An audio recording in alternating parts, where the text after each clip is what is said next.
денеска особено сум среќен што можеме пред вас овде да ја најавиме новата премиера на Театар Куманово Сакатиот били од Инишман.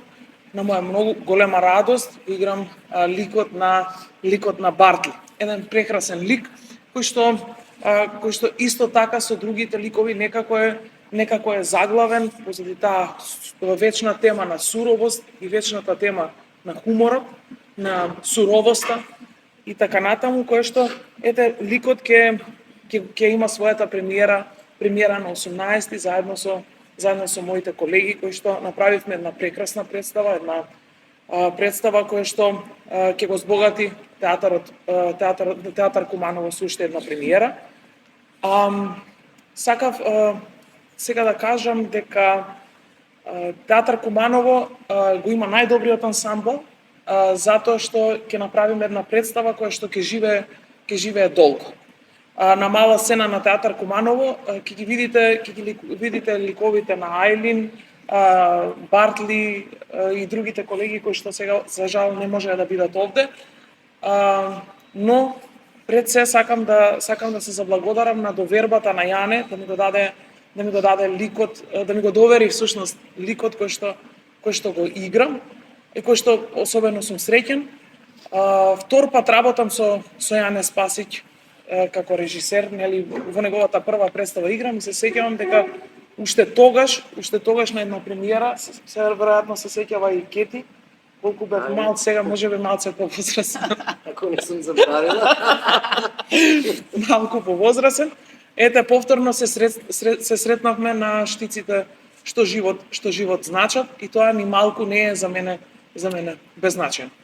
Нема да должам многу, ќе речам само на нашата публика, бидејќи знам дека премиерата веќе ни е распродадена, втората реприза веќе чинам дека е при крај и се надевам дека после нова година ќе имаме повторно на репертоар со нови датуми и повторно да ја полниме салата на Театар Куманово. Прв пат во животот играм лик кој што има 89 години. Стара пијана баба. Не пред се големо благодарам на Јане што ми го даде овој лик, бидејќи за мене беше шок на првата проба дека треба да играм нешто толку многу старо и нешто толку многу со искуство, животно искуство пред се, но целиот процес беше предизвик и мислам дека созреав со улогата на мами преку еден така интересен процес на осознавање и гледање на постари луѓе околу мене. И мислам дека трансформацијата која што ја доживеав преку овој лик е нешто што ќе ми служи за наредните креации и сватив дека ние актерите стварно можеме се. Џабе се буниме на прва читачка проба. Мартин Макдона во принцип како автор е многу чуден за нашето поднебје. Од една страна е чуден, а од друга страна кога ќе навлезете длабоко во него и кога дури како публика само на еден момент ќе се соочите и ќе се сретнете со него, сваќате дека имате и многу заеднички работи.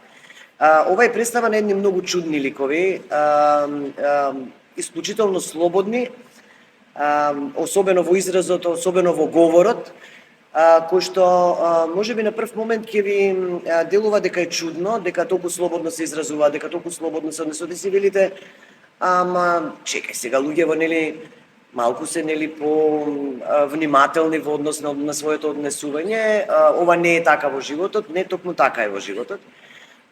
Се работи за еден мал остров во Ирска, каде што постои една мала група на луѓе кои што функционираат на многу чуден начин меѓу себе.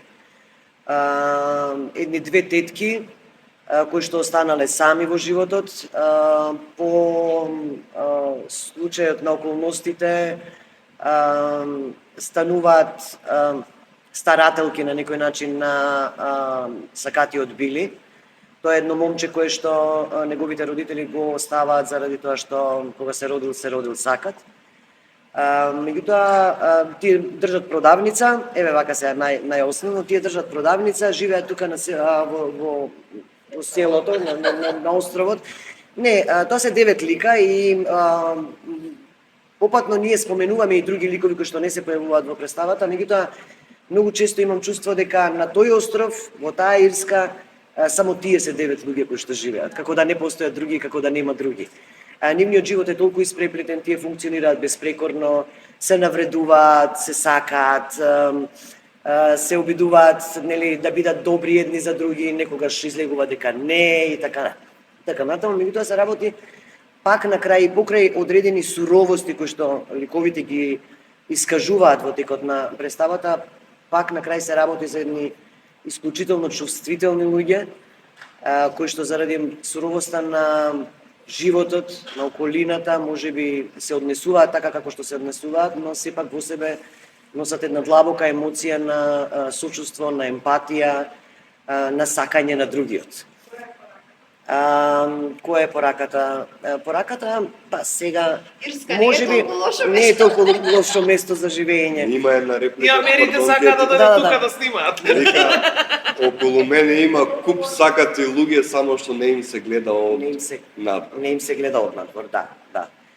Значи, пораката е токму тоа дека ние имаме еден лик кој што е сакат и физички, Само но физички, сакатоста тоа само, се- да, тој исклучително само физички, но сакатоста на некој начин живее во секој од нас, во било кој поглед, однос на нашите предрасуди, стереотипи, што ги градиме низ годините, меѓутоа нешто за кое што ние реално не сме свесни.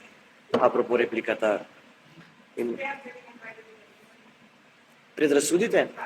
Па, мене како Кети, ако ме прашувате, јас сум поборник на теоријата дека само мртов човек нема предрасуди. Меѓутоа, но станува збор за тоа колку ние како луѓе низ својот животен век сме подготвени да се бориме со тие предрасуди. Представата сака да покаже дека човечки е да се бориш против предрасудите. Бидејќи Кети веќе отвори таа тема за директноста на ликовите и како ликовите се изразуваат, јас лично како Анастасија најголем проблем ми беше како мојот лик во представата се изразува и навистина ми беше предизвик да излезам од мојата комфорт зона. И нешто што научив, јас инаку го играм ликот на Хелен Маккормик, сум сестра на Бартни Маккормик, на Никица. Ми помогна дека никогаш во животот е многу подобро да бидеш директен. Јас имам проблем некогаш со тоа, бидејќи сум срамежлива и често ми е страф ако кажам нешто што јас навистина го мислам дека ќе навредам, ќе повредам некој. Од Хелен научив дека никогаш не е страшно, дека никогаш е правилно да го кажеш своето мислење кон другиот човек, без разлика како другиот човек ќе се чувствува. Затоа што ние на себе имаме некои оклопи и лушпи кои што постојано си ги ставаме од страф, нели, да не бидеме повредени или да не навредиме некој. Така што ете, јас и Никица имаме таа некоја млада енергија која што ја внесуваме во тоа изолирано место каде што живеат сите ликови. И некои од нашите колеги ги играат тие повозрасни ликови, ние внесуваме забавноста внатре во игривоста, да. И така некако сме светлата точка на тоа место и кај нас младите останува да сонуваме, нели, за некој подобар свет, да сонуваме за Холивуд и дека можеме да излеземе од тие рамки на изолираност.